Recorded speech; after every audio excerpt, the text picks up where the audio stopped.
Okay, Tanse, and good afternoon, everyone. I'm Shannon Pestun, Senior Advisor, Financing and Business Services at the Women's Entrepreneurship Knowledge Hub.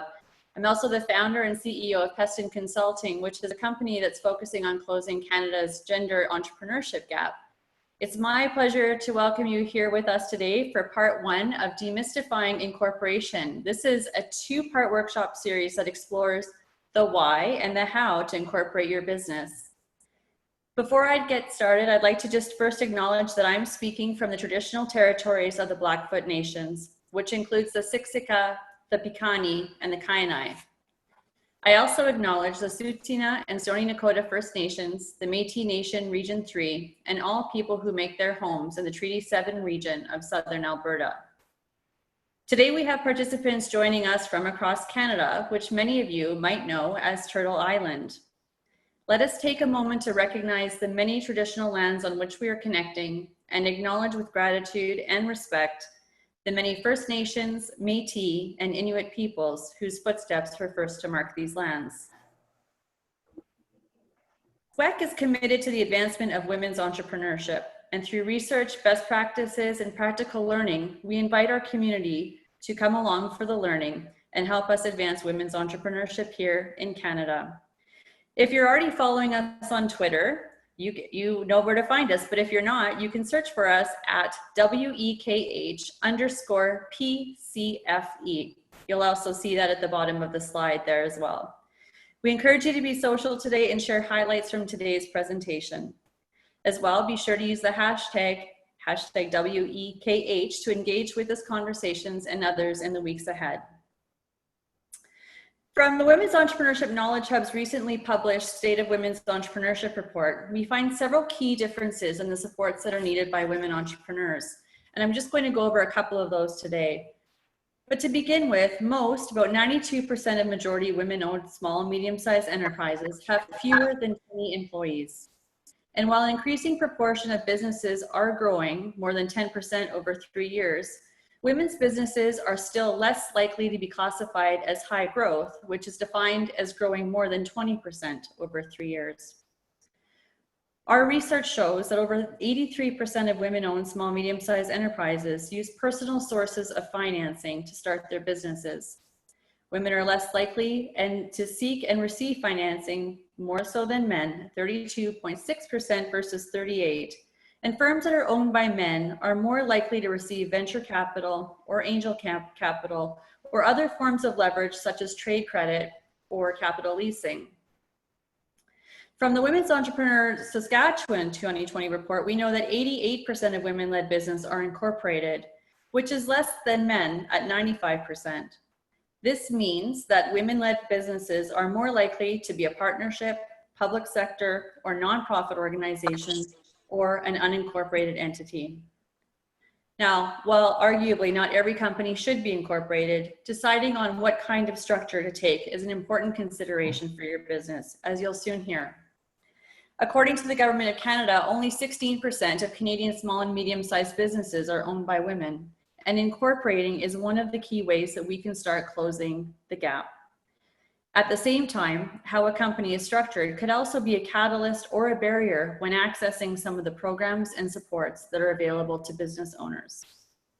Speaking of support, to help you navigate available COVID resources, including the Canada Emergency Business Account, the Canada Emergency Commercial Rent Assistance, Business Credit Availability Program, and the Canada Emergency Wage Subsidy, there's a couple of other tools that we'd like to highlight. The first is an online tool created by Innovation Canada. This tool makes it easy for you to find programs for your business. All you need to do is answer a few questions about what kind of information you're looking for, and the tool will present you with some of the findings and programs that are most suited to your needs. Another resource is the Canada Business app from Innovation, Science and Economic Development Canada, which also provides information on how to navigate government services and provides recommendations that are tailored to your business. And last, but certainly not least, another resource is the Ask, Give, Sharing platform, which is brought to you by Forum Women Entrepreneurs and the Women's Entrepreneurship Knowledge Hub. The Ask Give portal is free and designed for women entrepreneurs who want to connect with other entrepreneurs and service providers across the country. Whether you're in a rural community or on the West Coast or East Coast, this app brings us all closer together, allowing women to share best practices, resources, and tools to navigate through these unprecedented times. And speaking of time, it's time to get to the heart of today's presentation on incorporation. This is a big topic, and one of the most important decisions a business owner has to make is how to legally structure their business. For entrepreneurs, picking the structure is critical because it impacts so many things, from how you pay yourself, how you pay your taxes, to what growth strategies you can take, to how you can distribute your profits, and ultimately how to protect your assets. As for service providers, knowing how to incorporate a business how it can impact the entrepreneur, it's important to understand things like how the process works, what the advantages are, what the impacts are, and where it may or may not be beneficial. These are critical knowledge pieces to ensure that we're providing women entrepreneurs with the right advice at the right time. And to help us gain that knowledge, joining me today are professionals from the legal, the accounting, and banking industries, as well as professionals from Corporations Canada, who will bring their different perspectives, knowledge, and experience on incorporation. As we move through the conversation today, I encourage you to take notes. After we're finished with the panels, we're actually going to be breaking out into virtual cohort breakout sessions. And there's going to be 4 virtual rooms that we'll each cycle through. Every 10 minutes, our speakers are going to rotate, but the rest of us will stay where we are. With each rotation, our panelists will deliver a short presentation and then invite you to ask your questions. It's not every day that you have the opportunity to meet with a lawyer, a banker, and an accountant in the same room at no cost. So to that end, we'd like to thank our partners, including BDC, the Chartered Professional Accountants of Canada, Corporations Canada, and McCarthy Tétrault for helping to make today possible. Let's get started and meet our panelists. Aliya Ramji. Aliya helps startups seize opportunities, navigate challenges, and grow into highly successful businesses. She's a partner of McCarthy Tétrault and co-founder of MT Ventures, a wholly owned division of the firm. Based in Toronto, she delivers tailored legal advice and other strategic value to high potential businesses in the startup and scale-up phase. She also provides venture capital, angel and strategic investors, as well as parties looking to create strategic alliances or partnerships with founders or startups. Next, we have Laura Didyk, Vice President and National Lead of Women Entrepreneurs at BDC. Laura has always been passionate about entrepreneurship and has worked with all types of entrepreneurs at all stages of their businesses, helping them access the advice and capital they need to grow and succeed. Through her experience, she consistently saw one gap: a lack of women. As an ally and advocate for female business owners and leaders, Laura drives the bank's mandate to support women entrepreneurs across Canada. Next, we have Stephanie Riccio. Stephanie is a CPA CGA. She's also a published author, professor, and entrepreneur who's focused on providing business consulting that supports the modernization of accounting for businesses through the implementation of tools, resources, and training to support change management and increasing efficiency. And last, we have Yasmine Chaouni. Yasmine is the manager of the examination unit at Corporations Canada. She currently oversees and manages the section that is responsible for ensuring that all applications received are compliant with the acts and regulations. Working at Corporations Canada since 2015, she's worked in various roles and has had significant knowledge about the incorporation process. Wow, ladies, thank you for joining us. What impressive backgrounds you carry, and what a pleasure it is for me today to be able to lead this discussion. I'm looking forward to sharing this time with you, and thank you for joining us today. Let's get right to the first question. Aliya, I'm going to start with you. Tell me, why is business structure such an important decision in a business, and what impacts does it have from your perspective? And you're on mute. Sorry. Of course I am.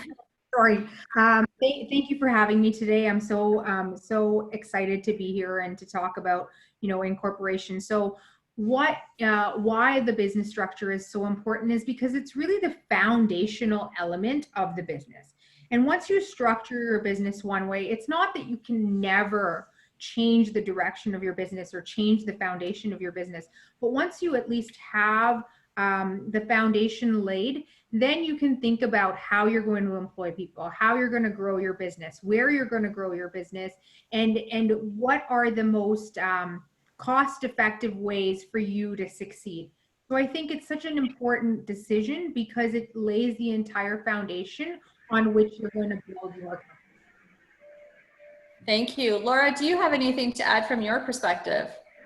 No, I mean, I think Aliya has summed it up well. Just, I mean, I completely agree. I mean, the decision really depends on, and you said it in your intro, that it's not necessarily, incorporation isn't necessarily for everyone. It's not necessarily the right decision, but it really depends on your level of risk, the future needs of your business. You have to think of where you want to take your business, and, and the amount of flexibility you want, and the complexity, like how much complexity do you want in your business? Because it does, it does affect how much paperwork and how you pay your taxes and how you distribute your profits and things like that. So it is important at the beginning to spend a little bit of time to really get some advice and to think about it. Thank you. And Stephanie, I'm going to turn it back over to you and to ask why it's such an important decision. You bring sort of the tax perspective, and many people will be consulting their accountant on this topic as well. Absolutely. I think that both Aliya and Laura covered, the basics of it, but I think you also touched on something really important in your intro slide, and it was about capital. And I think that we all can agree that, access to capital as a woman off the hop is already much more difficult. But if we all take a step back and think about 2020 and, what COVID has done to many businesses, how many probably weren't able to continue or, are struggling to get through, having, solid financials in place, and you probably have more opportunity to create really solid financials and proper balance sheets, etc. If you go the route of incorporation and meet the right people and have the right team behind you, whereas, as a sole proprietor, sometimes we can take a little bit more of a relaxed approach. And I think that there's just great advantage to having a little bit more access to the information that we might get sometimes through incorporation and partnering up with the right professionals. So I just wanted to highlight that piece. Yeah, that's a really important point, and I'm glad you brought that up, and we're going to be kind of circling back on that a little bit later. Aliya, can you give us an overview, like what are the different types of business structures in Canada? So if you can give us an overview of the primary business structures and what sets corporations apart from other types, be it a sole proprietorship or a partnership. Maybe you could just give us the high level view of the different types.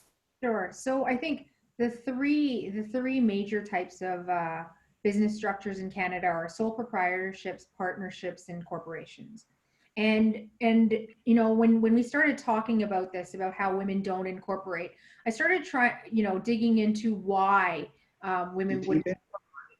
And I think the sole proprietorship just makes so much sense because it's easy, because there's less paperwork. And so as you're conducting your business, there's minimal financial or administrative paperwork to do. And there are, lower tax or higher or lower, depending on the circumstances, but tax implications. But in the earlier years of a business, people find that sole proprietorships and partnerships are beneficial because if the business experiences any losses, you can deduct those losses from your personal income. And so, that's the advantage of a sole proprietorship early on in the business. And then, of course, the advantage of a partnership is that you can borrow as much capital as the bank is willing to give you to you and your partners personally. Corporations, on the other hand, there are so many advantages to having those.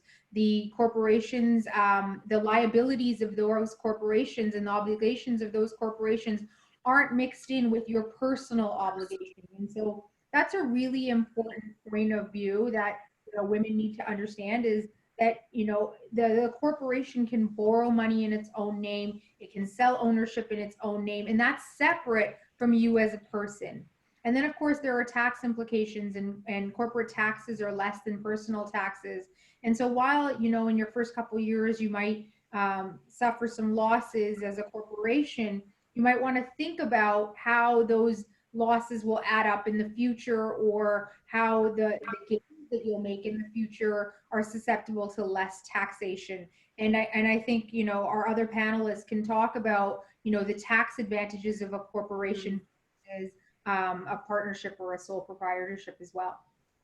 So truly, so the three types then would be the sole proprietor, partnership, and an incorporated company would be the three types.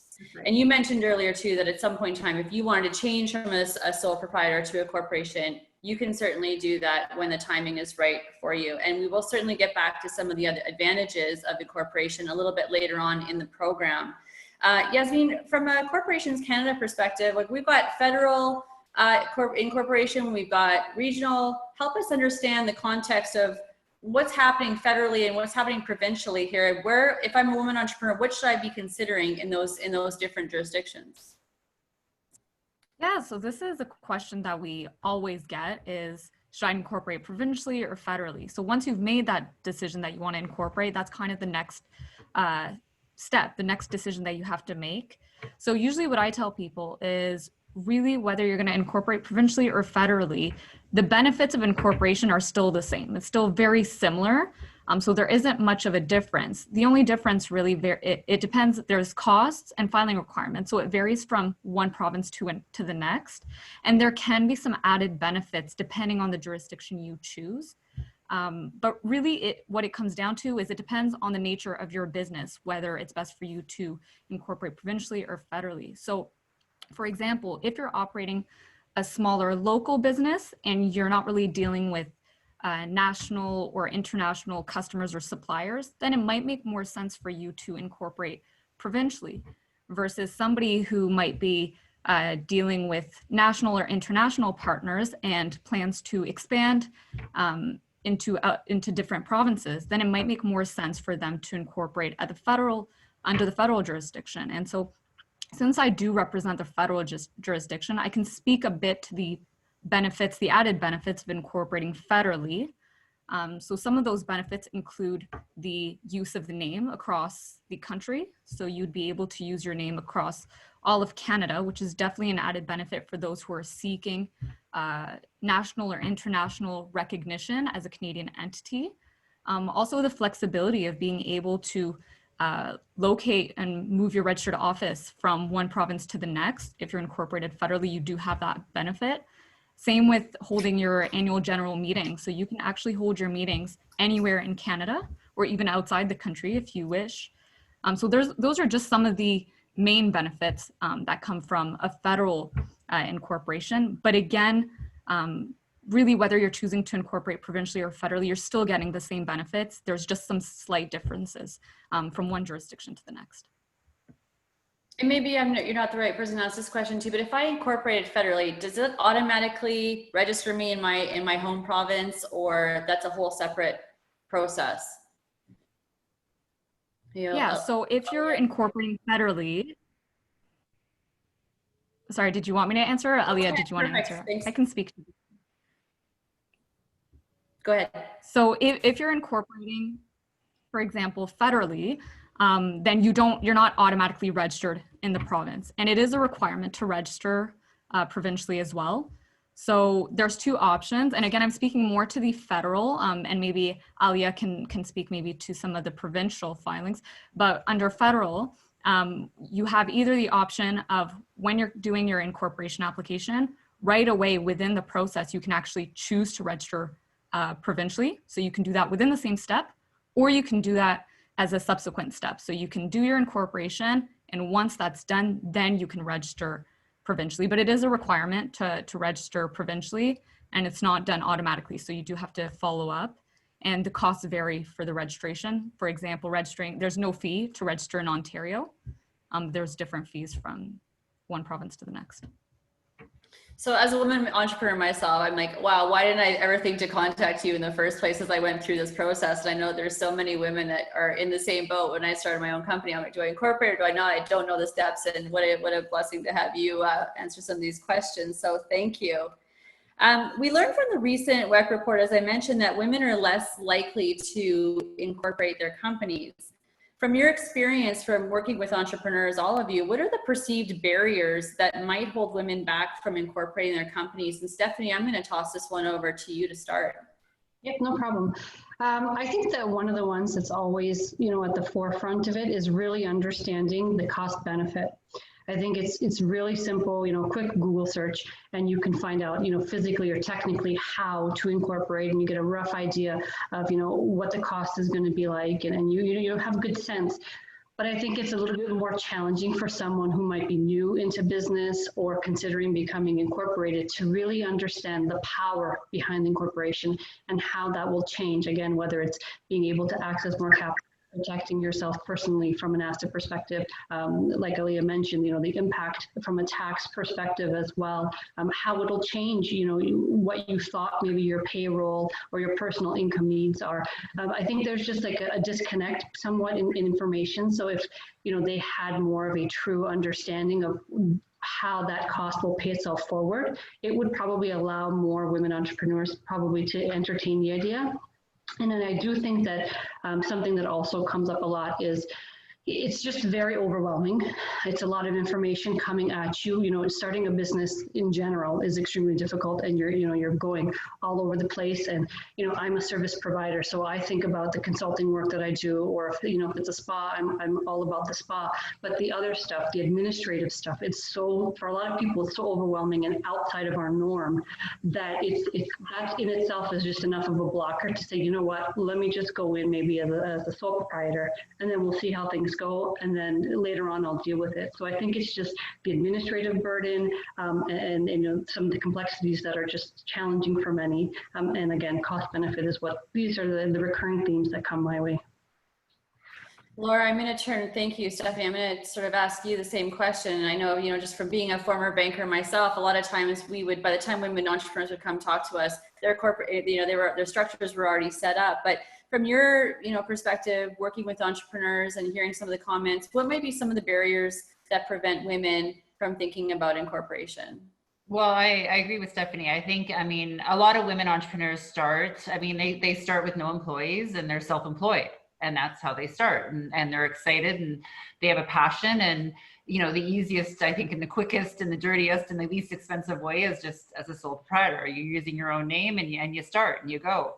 And then as they grow and they grow, and then they start thinking, maybe about having to get some debt or something like that. And then they realize, maybe hiring employees, and then they realize, should I be incorporated like that? I think it's more just, it's a situation where I think it's easy, it's quick, it's dirty, and they're self-employed and they don't really need, there's no need. And so they don't. And I think that, and some of it is just a lack of understanding. I agree with Stephanie that incorporation is perceived as being expensive and cumbersome, and, getting legal advice and accounting advice. And often they hang a shingle and they start it. And so I think that's some of the barriers, and then they're into it, sort of thing. And as was mentioned in the beginning, it's sometimes a little more, it's not impossible, but it's a little more difficult than later on, kind of down the road, to kind of switch. It's not impossible for sure, but then, then it's like, oh geez, when is the right time? And should I or shouldn't I? And things like that. So I think that's just what it is. It's not intentional.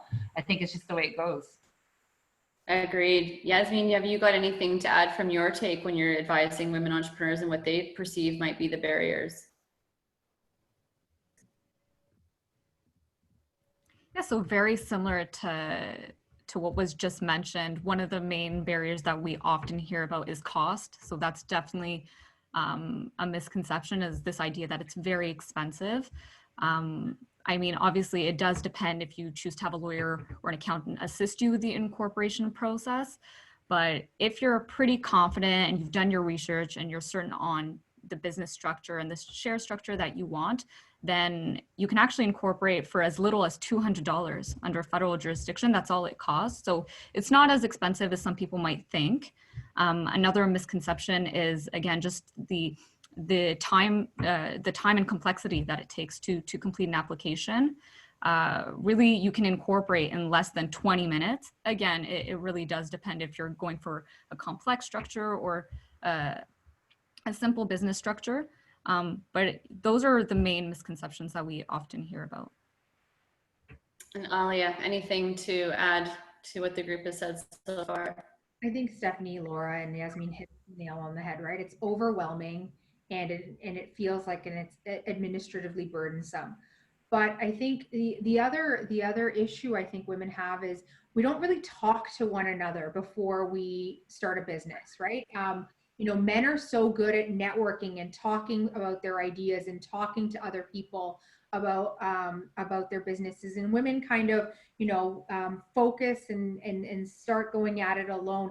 And I say that because I was one of those women, and I ran a business for 5 years without incorporating the business, and was a sole proprietor and took on all of those liabilities, and you know, wished now in retrospect that I had talked to other people when I was starting my first business, and figuring out what are the advantages of a sole proprietorship versus an incorporation, or vice versa. And so I think, you know, to all the women out there, make sure you're talking to other people and network, and learn from people who have incorporated and who haven't incorporated, to see what they're doing and why they chose to do it that way.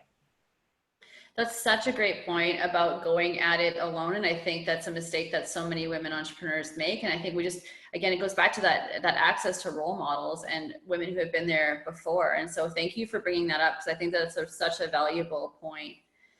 How each of you sees how incorporation plays out, like a little bit differently depending on what your area of expertise is. And so looking through your lens specifically, I really want to get down to what are the advantages, either from a tax, banking and finance, to a legal perspective on incorporating as a structure. And Aliya, I'm going to keep this rolling with you just to kick us off on that. Sure. So I think one of the biggest things that I see from our profession, from the legal profession, is the liability associated with not incorporating. Because as a sole proprietor, you are taking on all of that liability by yourself. Whereas as an incorporated entity, that liability now goes into a second vehicle. It's not your personal liability.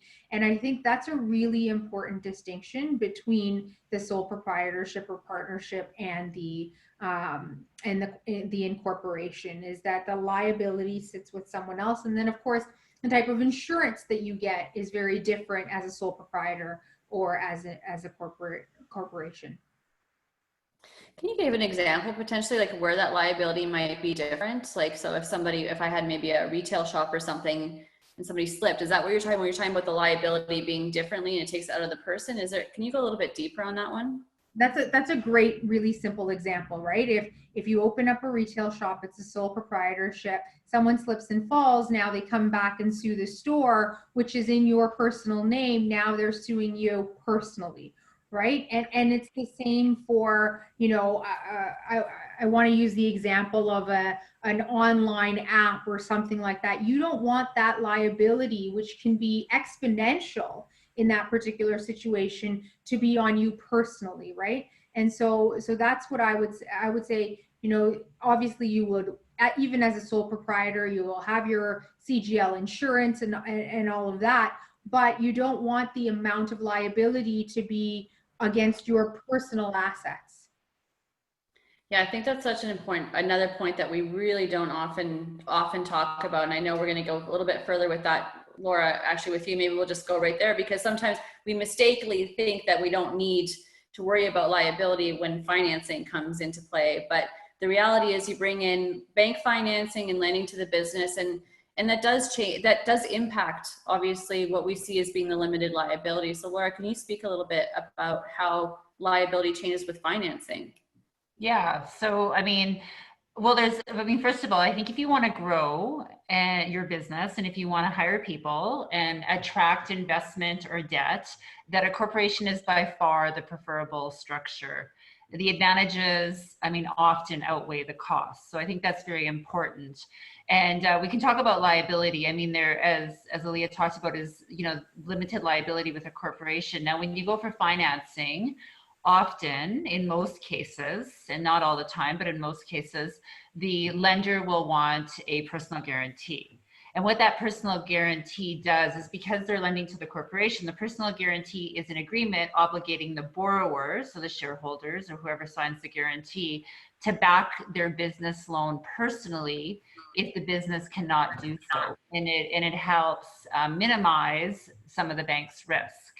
And there's two types of personal guarantees that a lender will often ask for. The one type is an unlimited or a full personal guarantee, which is for the full amount of the debt. So if the company does not repay the debt, then you're personally liable for not only the debt, but the cost that's incurred in the bank having to demand that loan, and all the legal costs and everything of liquidating. And then there's a limited guarantee, which could be for a percentage or for a dollar amount. So it could be, if you borrow $1 million, it could be a personal guarantee for 500,000. Or if there's two shareholders that own the corporation, they each could have a limited liability of $500,000, say, or a certain percentage. So those are the two different kinds, and there's often lots of misunderstandings on personal guarantees with lenders. And the second advantage I wanted to talk about when it comes to obviously the limited liability, but also when it comes to lending or investment, is a corporation, if you're incorporated, it allows for easier transfer of ownership. And this is important because a corporation, as was mentioned, is a separate legal entity. The owners do not own the assets, so it makes transferring the ownership easier of the assets or of the corporation. And this in turn will allow the business to attract more investment. So if a company is growing and needs not necessarily debt, but also needs investment. And that could be through angel investors. It could be through additional shareholders. It could be through venture capital. Then a corporation is by far the preferred venue, because a venture capitalist and angel investor know, for instance, that they can get in and they can get out of the investment on pre-agreed terms without having the inconvenience of having a muddled organizational structure. So it makes it easier for you to attract venture capital or angel investor or any kind of investment for that fund, where you can give them shares in turn for their patient capital. Yeah, thanks, Laura. I think that's just a really important point to talk about the personal guarantees, because I think there's some misconceptions around that. Yasmine, from Corporations Canada's perspective, what do you see as being the advantages of incorporating a business? Yeah, to follow along exactly what Laura was saying, one of the advantages is actually the access to funding and financing. So that makes it a lot easier to expand and develop your business rather than trying to raise money as a sole proprietor. So there are actually numerous government grants and funding opportunities available for just incorporated businesses. And so there's even actually one of the best resources is the Innovation Canada platform, which is a website that will provide you a tailored list of funding opportunities available. And so when you're incorporated, you have access to all these government grants and opportunities that otherwise you wouldn't have access to if you were just a sole proprietor or just have a partnership business. Thank you. And Stephanie, let's take it back to, from an accounting perspective, let's talk about what you're seeing as the advantages for sure. companies. I think that for me, one of the things that really sticks out is when you uncouple, in the sense, yourself from the business, and you go from being a sole proprietor to an incorporated business, you have a little bit more, I'll say, flexibility in terms of tax deferral, right? When you're a sole proprietor, if you make $100,000, that's immediately factored into your tax return for that year. Whereas you now, as an incorporated business, can kind of, determine what, maybe I only need 50,000 personally, for example, as income, and I can now have retained earnings, as we call it in accounting, within the corporation, and I can now use that money to scale up my business. And if that's really something that's important, if you really have those types of goals for your business to grow and expand, invest in assets or invest in technology or people, you have to have the retained earnings in the business to do it. And sometimes, it gets a little tricky as a sole proprietor. It's, you'll pay higher taxes because you're paying on the full amount of net income for the period. And then you might need to do other things with it. So there's a nice planning and decision making that comes along with incorporation. And being able to have really these discussions with your accountant or your other professionals that are going to be part of your team as a corporation, really get you thinking about, I think Aliya mentioned early on about losses. The way we deal with losses is very different within a corporation than it is as a sole proprietor. And, how can we take advantage of those losses? An accountant can really help you with that 1, 2, 3, 4-year plan and minimize your taxes and maximize your capital. So for me, it's really, in today's day and age, capital is key, especially if you really have strong development goals for your business. Yeah, thank you. And speaking of capital being key too, like just looking at COVID and being in this time, and a lot of the programs and supports that are available really are only open to incorporated companies. So there's a whole other lens right now on the recovery programs and the need to be an incorporated company. And I think we talked earlier a little bit about corporations not for everyone. And so what consideration sets, I guess, do entrepreneurs need to make as they're thinking about the structure of their business? And Catherine, I'm going to keep this going with you, please, if you can follow through on what consideration sets entrepreneurs need to be making. You said Catherine, did you mean me? Oh, sorry, Stephanie. Sorry, Stephanie. No worries. So I think that, some of the things to consider, from a drawback perspective, not all businesses are eligible for the small business deduction, for example. So if you're running a business that doesn't have active business income in Canada, you actually aren't eligible for, I think it's a 10% reduction in taxes. So you could very easily find yourself in a really skewed tax position and potentially in a 40 to 44% tax situation. So you really have to, get that information specific to your business, which rates will apply to you and what does that mean? So you can really look at, how the sole proprietor versus corporation tax rates are going to change. I think that, whether or not you have the ability to carry the burden, the administrative side of it, are you going to hire contractors? Does this fit into the model that you have? Especially if you're a startup, do you have that ability to deal with the paperwork and the remittances and the returns? Do you have someone, we talked about having to network and build that community within your business of people that you trust. So these are things that I think, people need to consider at the decision point, without question. Thank you, Laura. I mean, I don't have much to add. It really depends on, I guess, when you're starting your business, on where you think you want to take it. And if that involves, hiring people and growing and potentially get investment or debt or, access to grants and things like that, then incorporation definitely is the way to go. And the costs, and there are some costs and some additional, administrative work, but then it does outweigh the benefits.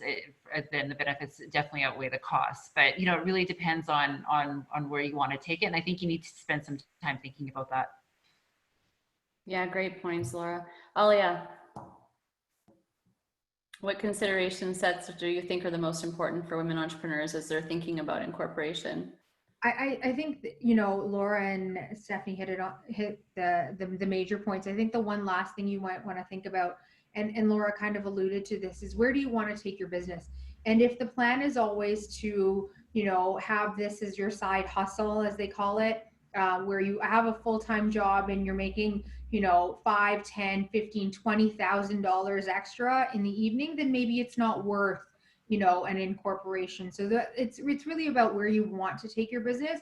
And if you're not trying to grow and scale a company, but rather you want a small business on the side, there's a whole nother thought process that should go into that. Yeah, the business planning piece of this is imperative. And I think a lot of women too find themselves as accidental entrepreneurs, or they're not necessarily thinking they're going to grow to a large scale. And so I think it goes back to that conversation about talking to other role models and seeing what you can be and dreaming big and thinking about where you can really take your business. Aliya, I do want to circle back with you still and talk about, when do you need to bring in a lawyer? Because we know there's two different ways of incorporating. And so I just wanted to get your take as the professional, as the lawyer. When are you best to advise or to seek a consultation with a lawyer or have a lawyer go through that process for you? Sure. I mean, there are so many resources where you can do the incorporation on your own. And like Yasmine said, you can do it for as low as $200. So why bring in a lawyer at the very early stages? Well, it depends on how complicated you're creating for your business structure. So if you think you're going to have investors down the line, or if you think you want voting and non-voting shareholders, if you start thinking about how you want your capital structure to be, that's when you want to start bringing in someone who's qualified to incorporate your company. And then there are other resources that you can use if you don't want to spend the money on legal or accounting services. There are companies like Founded or Owner that walk you through the process. They're a little bit more expensive than just the Corporations Canada websites, but it is possible to do this on your own. So as the share structure or the business structure gets more complicated, that's when you want to engage a lawyer. And great segue into what those steps might look like. And I think what I'm going to do is throw this one over to Yasmine just to talk about what are the steps. So I mean, pretty much they're the same, but as Corporations Canada, what are those steps? Yeah, so let's say you've decided you want to incorporate and you've decided your jurisdiction. So let's just assume that you've decided you want to go to under the federal jurisdiction. I'm just going to speak to the federal just because that's I work with Corporations Canada, so I'm a bit more comfortable with those steps. So the first step is to then choose your business name. So every corporation needs to have a legal name that identifies it. So that's called a corporate name. So you can either have a word name. So for example, Yasmine's Coffee Shop Inc. So that's just a name of your choice, or a numbered name. So for example, 12345 Canada Inc. So it's up to you. Once you've made that decision, you can then actually head over directly to Corporation Canada's website and you can start the application. So it's quite simple and straightforward, and we do have a lot of resources and information on our website to kind of help guide you through the process. And within the application, we will ask you what name do you propose. So everything's done within one application. So it's all done on the same portal. So it's quite simple in that regard. But as you're going through the application, we're then going to start asking you questions about your share structure and restrictions on share transfers. So everything that's basically going to make up your articles of incorporation. And maybe at this point, I can pass it to Aliya. Is there any information that you can provide us? So how should they, determine their business structure at this point, or anything that they should keep in mind when they're filling out their application? Sure. So again, you want to think about whether you plan to sell shares, how many shares you want available, things like that. So, I've seen simple companies who have 100 shares and they're all owned by one person.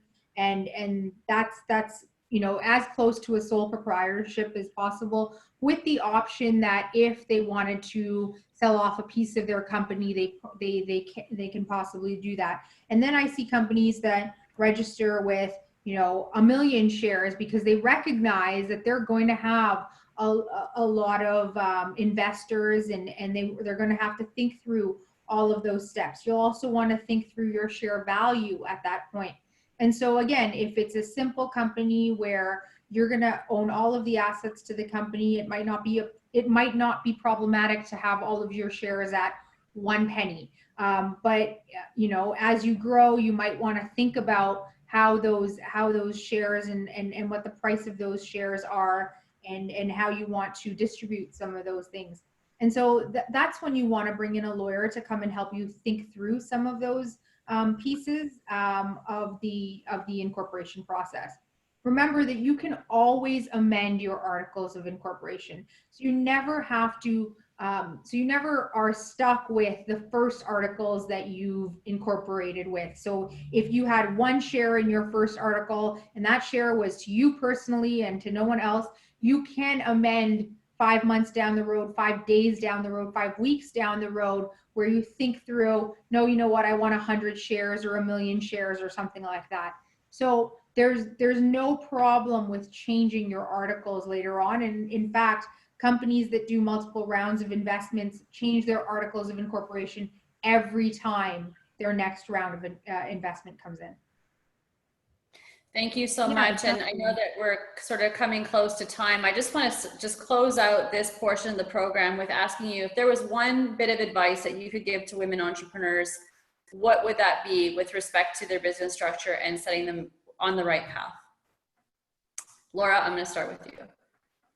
So I'd say do your due diligence. Talk to people, including other entrepreneurs, and get advice from experts. I mean, every business and every individual situation is different, and you need to outweigh, as we talked many times, the costs versus the benefits and the risks and everything. So, I mean, spend some time and talk to people. There's a huge community even right here, and so talk to people. Great advice. Stephanie. I think that what I would suggest really proactively, take pen to paper and think about what it is your goals are today. Today, what do you need personally is really what you're going to answer. And then, the next pillar to that is, what do you really want and what is really realistic and foreseeable, maybe within the next 1 to 3 years. And then, if possible, maybe 10, 15, 20 years down the road, because, estate planning is really something that's commingled when you talk about incorporating a business. So really try this tiered approach to thinking about what you need and what you want out of your business, and that will help you with the conversations you're going to have. Thank you. Yasmine.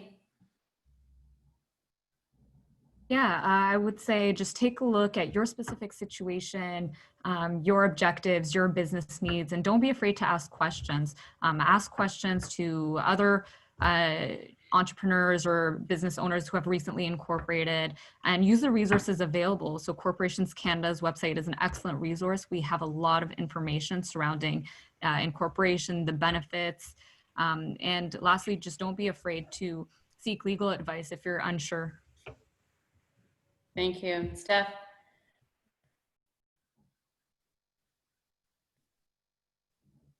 Let's start. Aliya, sorry. I think the last thing I would say is, there are so many free resources out there. Consult them, look at them. There's websites, there's incubators, there's accelerators, there's small and medium-sized enterprise businesses, there's boards of trade, there's chambers of commerce, and they're all there to help small businesses in Canada, and they're free. So, take advantage of those resources. Laura said, Stephanie said, talk to people. Yasmine said the same thing, talk to people, and they're free. It doesn't hurt to talk to anyone, and you'll find yourself in a better position having learned from other people. Thank you. Well, so many great tips from all of you, and I really thank you. We've got some questions that are in the chat, so I expect that those questions are going to flow through to your individual sessions. So thank you. Now what's going to happen is we're going to move into our virtual breakout rooms. Our speakers are going to move through and cycle with us, so most of the group can just stay exactly where they are. And after that, we'll just come back for some closing notes. So Pax, I'm going to say take us away, and I'll see you all back here after the breakout session. To our panelists, thank you. Here we go. Everyone's joining us again. We're back in session. Well, I think, thank you to everyone. I appreciate that we went about 5 minutes over time, but I just think it just shows how much material is here for us to go over. Great questions in the breakout rooms. To our panelists, thank you so much for taking your time today, sharing your expertise, and giving us a real high-level view. I think the message for me as a takeaway today was really the importance and the interconnectedness of all the professionals and all the people that can help your business. So be sure to find these professionals, see them as your core business advisors. Next week, September 22nd, same time, same place, we're going to have part 2, where we're going to look at how you actually go and incorporate. Corporations Canada is going to walk through the incorporation process. We're going to have another, after a 45-minute presentation or so, we're going to have another bit of questions. So that's going to give you the opportunity to ask those last-minute questions after going through the process. I wish everyone a great day. Again, thank you to everyone for joining us, and we look forward to seeing you next week, same time, same place. Thank you.